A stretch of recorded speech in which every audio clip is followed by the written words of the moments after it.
田中玲子の美点の秘密。はい、皆さんこんにちは、田中玲子です。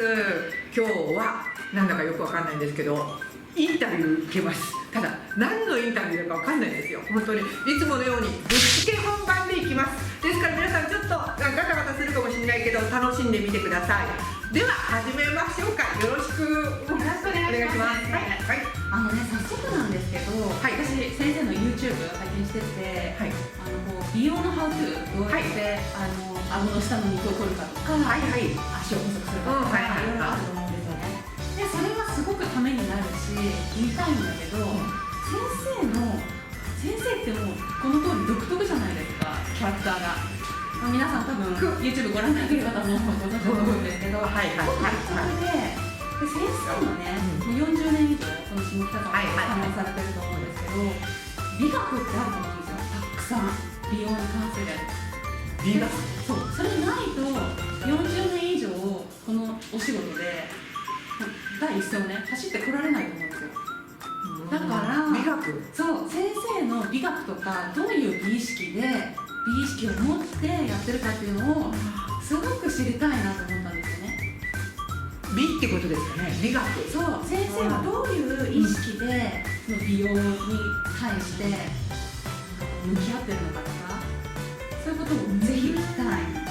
美ね、美って言われると私なんかでもそんなね、本当言うと、そんなね大それて美学とはなんてこうでそんな考えたことあんまりないかもしれないんだけど、美って本当に言うとね、例えばそれぞれの美でいいと思ってるんですよ。はっきり言ったら私にとっては美なんてメジャーがない、はっきり言ったら測るものなんてないの。だから私にとってはその人なりの美だと思ってるんですよ。本当に言うと美の基準は本当に言うとあなたたち自分勝手に決めていいと思ってるんですよ。そこに思ってるのが一番は本人が自信持てるかどうかだと思ってるんですよ。なるほどね。だから人との比較じゃ鼻が高いからじゃあ美しいとかそんなの全然違うと思ってるんですよ。それではね、足がこんだけ長ければ綺麗とかそういう基準じゃないと思う。でも美ってその人それぞれの基準がある。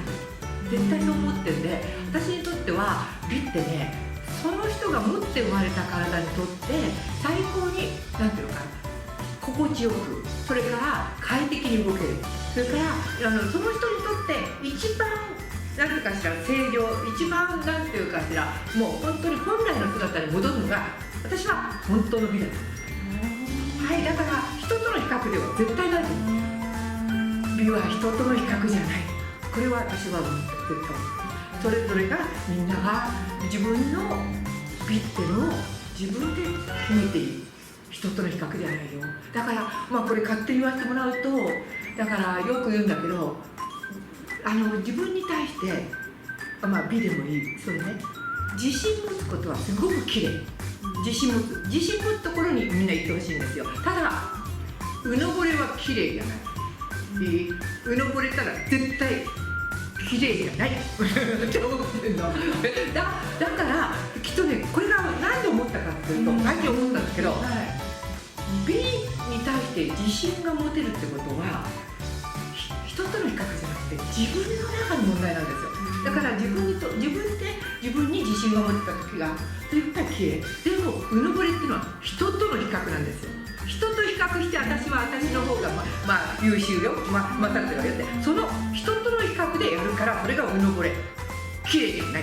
美って必ず自分たちの基準だ。その代わり一番はあなたたち、私たち全員が自信が持てるところに持っていくこと。だからコンプレックスがあったらコンプレックスはできるだけなくす。それから何か悩みがあったらそれをできるだけ少し解消する。そうやって解消できるものはする。ただ解消できないものはそれを受け入れる。これが大切だと思ってるの。だから例えば足の太さで言うと、足を細くなんてスッキリはできるけども、長さはもう与えられたものなんです。だから長さを嘆いたって仕方ないの。だから長さは受け入れること。その代わりそんなむくました足じゃなくて、それだけはむくんでない一番快適な足、それが一番綺麗だ。一番むくみもなく、健康な足が一一番綺麗。私はそこに登ってから美ってそれだと思うんですね。私はその追求だから私だってさ、できれば足はもっと長くやればもっといいかなとかいろいろあるけれども、でもそれはもうね、ごめんなさい、無理なの。もっとさ、こんなちっちゃい顔でね、8頭身だって、それはだってもう今更望めないの。それはそしたら今の自分を受け入れて、今の自分で精一杯自分が快適、自分が一番本来の姿に、私はそういう考えで自分をやってます。はい、それが私の考えです。ありがとう。でもそう思ってるんで、みんなも本当に美って自分で自信が持てるところに行ってくださいです。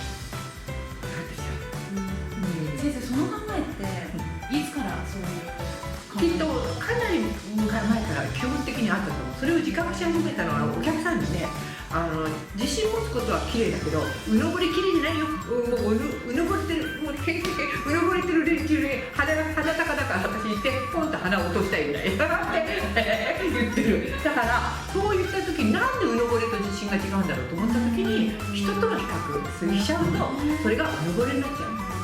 そんな人との比較じゃない。美って絶対違う。美って本当に人との比較じゃないんだよ。メジャーはないです。だからみんなで自信持てるところに本当に行ってほしいな、ね、その代わりできることはなんていう頑張りすぎない程度に、自分が楽しめる程度になんていうかしらその克服することが大切かなと思う。それだけはなんていうかしら変な諦めだけはしちゃうのは決してそれは嬉しくない。あなたが嬉しくないはずなのね。そういうそれもそうなの。私はどういう太ってたっていいのよって、本当に太ってることがご本人がそれが自分が本当にそれで本当に満足してるんだったらさほど痩せる必要ないと思ってるんですね。ただ本当はどうせいいのよ私は太ってたってそれは本当は痩せたいのに、ね、痩せ我慢のように言うのはそれは決して嬉しくない。本人が嬉しくない。それやめなさいね。本当に本心で少し痩せたいと思うんだら痩せなさいなんですね。その努力そこがまた違うのね。だからその辺の違いはみんな勝手な変な諦めは決して嬉しくない、ね、自分に嬉しくないことしちゃダメ。これは美しさから遠ざかると思ってます。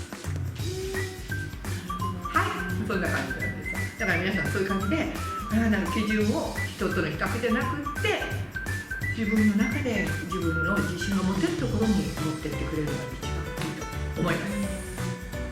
先生、じゃあ1個聞いていいですか？いいよ、またいいよ、どうぞ。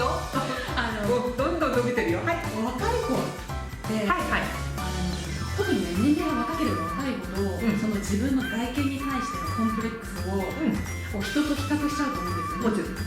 そういう子はどうしたらいいですか？これは本当にこれ思うんだけど、これを男女問わずにそういう年齢ってあると思う。で、その子たちにいくらねいいのよとか言ってもね、そういうこういう時ってある。こうやってもう一途にそれだけしか見えないし、周りが見えない時期があるのね。それが10代の後半ぐらいからすごく出てくるのね。だからそういう子たちには一つ。いくらね、そのことは気にしなくていいのよなんて言っても無理、いいの、気にしちゃうんだから。そういう子たちはね、ちょっと気にしていい、ただなんていうのかな、寄り添ってあげるから、ね、だから頭ごなしにそういう子たちに、例えばだよ、そんなこと気にしなくていいんだよってじゃなくて、そうだよね、誰でも気にする。だから今若い子が見てくれるんだったらそうなんだけど、そうなの。あなたたちの年齢の時ってね、本当に気になるとね、気になっちゃうの。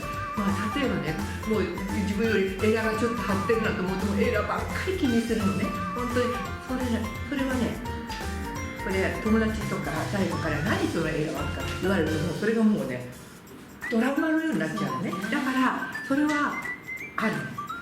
だから少し気にしていい。でもただなんだろう、一つ思っててほしいのは、そうやって今ってすごく気にしちゃうんだなっていうのは分かっててほしい。それからね、だからといって必ずいつか解決するようじゃなくて、もしあれだったら私はそういう子たちに言うときに、確かにね、例えばだよ、本人が張ってるねって言ったら、ねってね、本当にだったらエラが張ってるけれども、じゃあこのエラの周りについてる肉だけでも少し取れば少し変わるよって言うと、本当ですかって嬉しいのね。だからそういう子たちには特にエラが張ってるの気にするんじゃないっていう言葉じゃないのね。だから気にするんだったらそれを少しでも改善できる方法を本当は見つけてあげて、それをアドバイスしてあげたい。だからそれも本人の自信になるだけのことなの。だからそういう意味でね、はっきり言ったらその根本は治らなくても、例えばさっきの足の長さの話もそうね、足は長くはもうならないけど、足の形が整うと長く見えるの。本当言うとね。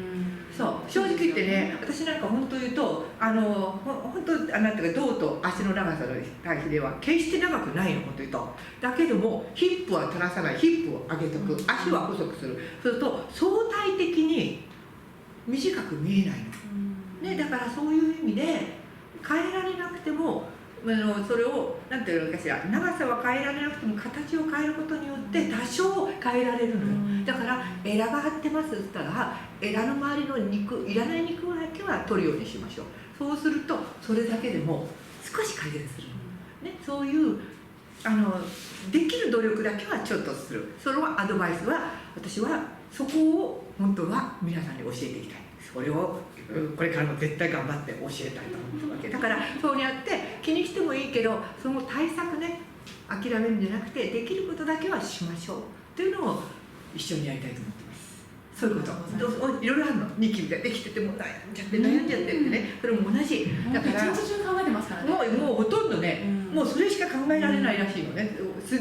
だったらね、ニキビが例えばどうしても思春期に分泌が多くてニキビだらけにやっぱり増えちゃう時あるんですよ。それでもそういう時に少しでも減らす方法、それからできない方法ね、例えば10個できるところを5個ぐらいにするとかね、そういう形で教えていってあげる。でそれをすると嬉しいわけ。そうすると治るかもしれないし、だんだん良くなるってだんだんね、そういう方法を教えたい。10個を10個パッと消せますってなかなかできなくてもで10個を5個にする、ね、徐々に3個にするとかね、そういう方法を私たちが大人はアドバイスすべきだと思ってる。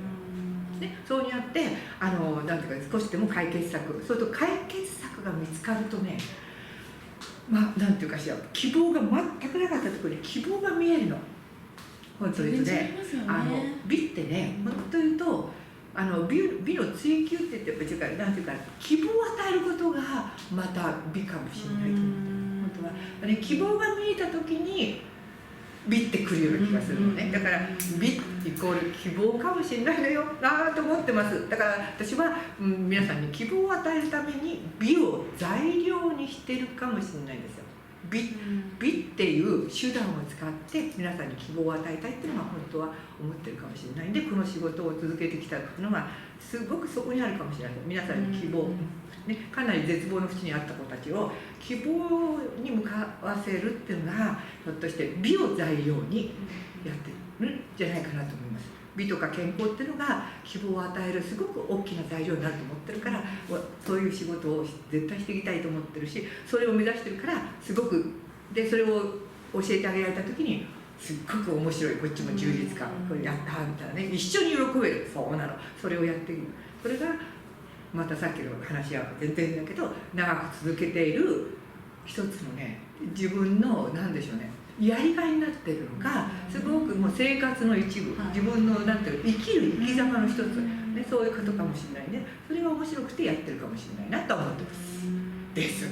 若い子もねいっぱいいらしてますもんね、サロンに。そうだよ、若くても年齢いってても私にとっては全く同じなの、全然関係ない。来た人は全員もう私のなんだろうな、もう本当言うと子供のようなものだ。子供赤ちゃんぐらいの思ってるの。私はその子たちをね、はっきり言ったら80のおばあちゃんでもあやしてあげる。それからすんごいね傲慢なおばあちゃんでもいいわ。生きがってるね。若い子もさ、耳に受けたら大丈夫だよみたいなね。懐に入れてやってあげると、ほんとね、みんなね、懐に入った瞬間にみんな帰られる。だと思って。で一緒にやろうってそういう感じ。それが私たちの本来の仕事かなと思ってます。じゃあ皆さん安心してレイビューティーの扉を叩いてくださいね。安心。ちょっとね、キャラクターがね、安心ね。皆さん安心だっていい言葉がね面白がってなんていうか安心。おおみたいなですね。安心です。飛び込んで。ああそうかもしれない。でかもしれないです。ですよ皆さん安心。ですね、皆さんだからそういうことを一つの美容の美学なのかわかんないんですけど、そんな大それたことを考えてるわけじゃないけども、そういう形でずっとやってきたつもりです。わかりました。どうもありがとうございます。いやいやこちらこそ。いやとんでもないありがとうございました。はい。